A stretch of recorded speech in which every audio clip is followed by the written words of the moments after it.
जय श्री श्याम, राधे राधे, हरे कृष्ण हरे की जय। तो बेसिकली आज जो है वो दशमी है, कल एकादशी है, ठीक है। तो हमें और फिर द्वादशी है। जो एकादशी का व्रत होता है वो बेसिकली हम 3 दिन रखते हैं। मतलब जो व्रत होता है वो एक ही दिन का होता है एकादशी का, और जो उसके नियम होते हैं ना, जो हमें कुछ चीज़ों का पालन करना होता है वो होता है दशमी से द्वादशी तक, ठीक है। तो इसमें हमें जो है, जैसे कि हम आज के दिन जो है यानी कि दशमी को हम ज़मीन पर सोएंगे, प्लस हमें रात को भोजन नहीं करना। मतलब हमें रोटी नहीं खानी है, हमें चावल नहीं खाना है, हमें मसूर की दाल नहीं खाना है। तो हमें और ये प्याज लहसुन और मांस मदिरा वो तो सबको पता होगा, है ना। तो बेसिकली हमें ये चीज़ नहीं खाना है, ठीक है। तो ये देखो, मैं एक चीज़ बता देती हूँ मसूर की दाल की, ठीक है, क्योंकि कुछ कुछ चीज़ें जो मुझे पता लग रही है वो मैं आपके साथ शेयर कर रही हूँ। जो मसूर की दाल है वो बेसिकली जो राहु केतु को जब अलग किया गया था, तो उनका जो आप लगा सकते हो कि जो मांस के टुकड़ा होता है ना, है ना, मांस का टुकड़ा, जब वो गिरा तो वहाँ से जो है इनकी उत्पत्ति हुई थी। तो वैसे ही हड्डियाँ से और खून से जो है प्याज और लहसुन का उत्पादक हुआ था। तो इसीलिए हम जो है भोज मतलब कहीं पे भी आप लगा लीजिए, कहीं पे जो अच्छा काम होता है या फिर जो सात्विक खाना होता है उसमें प्याज लहसुन को इंक्लूड नहीं किया जाता है ना। तो हमें भी वही चीज़ करना है। अब बात आती है कि हम रात को क्यों नहीं खा सकते, क्योंकि व्रत तो कल है, या फिर जो व्रत नहीं भी रखता वो तो कल है ना। तो इसमें बेसिकली क्या होता है कि क्योंकि इसको डाइजेस्ट होने में, यानी कि जो अन्न है या चावल है उसको डाइजेस्ट होने में टाइम लगता है। और जब टाइम लगेगा यानी कि जब हमारा व्रत स्टार्ट हो जाएगा तो वो अन्न हमारे पेट में ही होगा। लेकिन जब हम एकादशी का व्रत करते हैं तो हमारा पेट एकदम खाली होना चाहिए, यानी कि उसमें अन्न नहीं होना चाहिए। तब आप ये व्रत करते हो, तब वो व्रत सफल माना जाता है ना।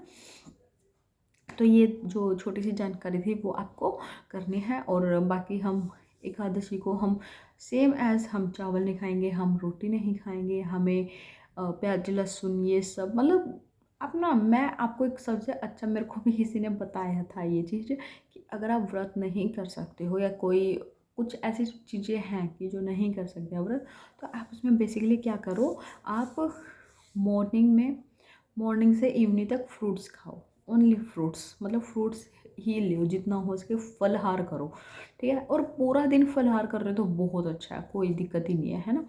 तो वो सबसे बेस्ट है। या फिर रात को आप अगर करना चाहो तो रात को आलू की सब्ज़ी बना के उसको खा लो, या आलू बॉईल करके खा लो।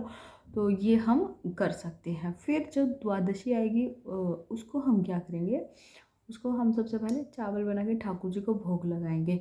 और हाँ, मैं ना यहाँ पे एक चीज़ और बता देती हूँ कि देखिए, कई बार क्या होता है ना, कुछ चीज़ें ऐसी होती है जो अनजाने में हमसे खाई जाती है, ठीक है। आई एम श्योर कि जो मसूर की दाल है उसके बारे में बहुत कम लोगों को पता होगा, है ना। मतलब जहाँ से मैं आती हूँ ना, तो वहाँ पे बहुत छोटे छोटे नॉलेज होना ना बहुत बड़ी बात मानी जाती है। तो ये इतना बेसिक नॉलेज नहीं पता होता था किसी को, ठीक है। अभी मेरे को जैसे पता लग रहा है तो मैं इसलिए वो वीडियोज़ बना देती हूँ।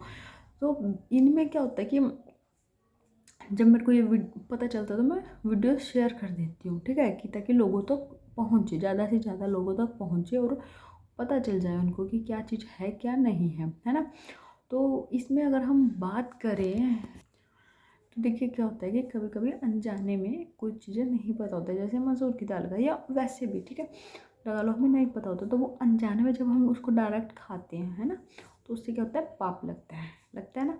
तो लेकिन हमें क्या करना है, हम जब भी भोजन करें ऐसा भोजन करें, ऐसे सात्विक भोजन करें जो हम पहले ठाकुर जी को, श्री जी को अर्पित कर सकें, ठीक है।